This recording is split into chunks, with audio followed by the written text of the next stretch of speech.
جب کوئی بھی سنسیئر انسان، وہ مرد ہو یا عورت ہو، کوئی بھی سنسیئر انسان ٹھیک سے رمضان گزارتا ہے تو اس کو دو نعمتیں ملتی ہیں۔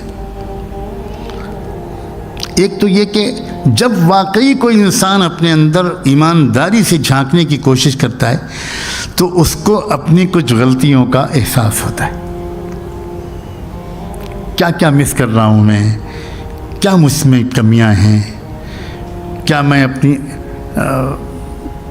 آنکھوں کا صحیح استعمال کر رہا ہوں یا غلط کر رہا ہوں، وغیرہ وغیرہ وغیرہ، لمبی لسٹ ہوتی ہے۔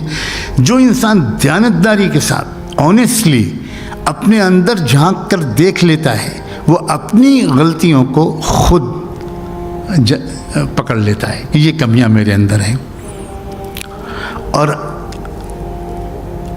انسان خود اپنے آپ کو جتنا پہچانتا ہے اتنا دنیا میں کوئی اس کو نہیں پہچانتا۔ یہ الگ بات ہے کہ وہ ڈینائی کرتا ہے اور فالس ایکسکیوز ڈھونڈتا ہے، لیکن اگر انسان سنسیئرلی اپنے کو امپروو کرنے کا فیصلہ کر لے تو کسی انسان سے خود اس کی اپنی برائیاں چھپی نہیں رہ سکتی۔ جو شارٹ کمنگز ہیں جو بھی ہر انسان میں ہوتی ہیں، اور زیادہ نہیں ہوتی، یہ بھی بہت ہی پازیٹیو بات ہے، 2 ہی 4 ہوتی ہیں، باقی بہت خوبیاں ہوتی ہیں ہر ایک کے اندر، لیکن 2-4 غلط حرکتوں یا کمیوں کی وجہ سے ہماری انسانی ترقی رکی ہوئی ہوتی ہے۔ جیسے آپ میڈیکل سائنس میں دیکھتے ہیں کہ ایک بیماری کافی ہے انسان کی صحت کو خراب کرنے کے لیے، کیا اس کو 5 بیماریاں ضروری ہیں، 10 بیماریاں ضروری ہیں؟ اسی طرح روحانی طور پر بھی انسان کو بینکرپٹ بنا دینے کے لیے اس کی ایک بیماری کافی ہے، ایک روحانی بیماری کافی ہے۔ تو اگر کوئی انسان اپنا صحیح جائزہ لے تو ایک فائدہ یہ ہوتا ہے کہ اس کو اپنی غلطیوں کا احساس ہوتا ہے، پھر وہ ریپینٹ کرتا ہے، معافی مانگتا ہے، توبہ کرتا ہے، اور اسی کے نتیجے میں پھر کیا ہوتا ہے، پھر رمضان اس کو مغفرت دے کر جاتا ہے۔ یہ مطلب اس کا کس کو مغفرت ملے گی؟ جو اپنی غلطیوں کو فائنڈ آؤٹ کر لے گا، آئیڈینٹیفائی کر لے گا، اور پھر ان غلطیوں پر معافی مانگے گا، شرمندہ ہوگا۔ لیکن وہ وہی تو کرے گا جو اپنے جھانک کر دیکھے گا، جو جائزہ لے گا۔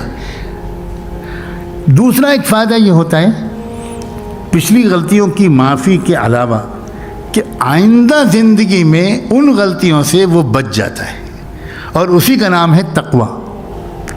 پچھلی غلطیاں معاف، آئندہ زندگی میں ان غلطیوں کو دہرانے سے حفاظت۔ تو جب رمضان سے نکلتا ہے ایک ایمان والا اور ایک ایمان والی، تو ایک نئی زندگی اس کی ہوتی ہے جس میں پچھلی غلطیاں معاف ہو چکی ہوتی ہیں، اس کا دل کی سلیٹ صاف ہو چکی ہوتی ہے، اس کا اکاؤنٹ کلیئر ہو چکے ہوتے ہیں، اور اب وہ نئی زندگی جو شروع کرتا ہے رمضان کے بعد تو دوبارہ ان غلطیوں کو نہیں دہراتا۔ وہ اس کے لیے بچنا آسان ہوتا ہے، کیئرفل زندگی ہوتی ہے اس کی، واچفل زندگی ہوتی ہے۔ وہ بہت نظر رکھتا ہے کہ میں پہلے وہ کرتا تھا، اب مجھے نہیں کرنا، میں اب رمضان کے بعد ایک نئی زندگی شروع کروں گا۔ تو یہ ایک انعام ہے میرے مالک کا، ہم سب کے مالک کا، کہ اس نے ایسے بہت سے موقع دیے ہیں۔ یہ روزانہ تہجد کا جو وقت ہوتا ہے وہ بھی ایک 24 گھنٹے میں ایسا ہی وقت ہے اپنے جائزے کا، اپنی دل سے دھبوں کو دھونے کا۔ اسی طرح ہفتے میں جمعہ کا دن وہ بھی اسی مقصد سے دیا جاتا ہے۔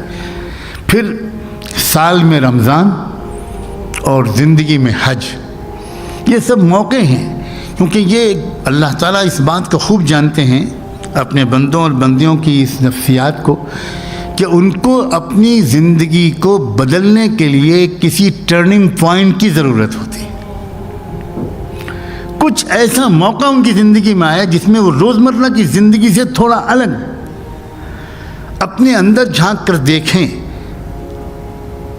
یہ موقع اللہ تعالیٰ دیتے ہیں، اور یہ رمضان دراصل اسی کا موقع ہے۔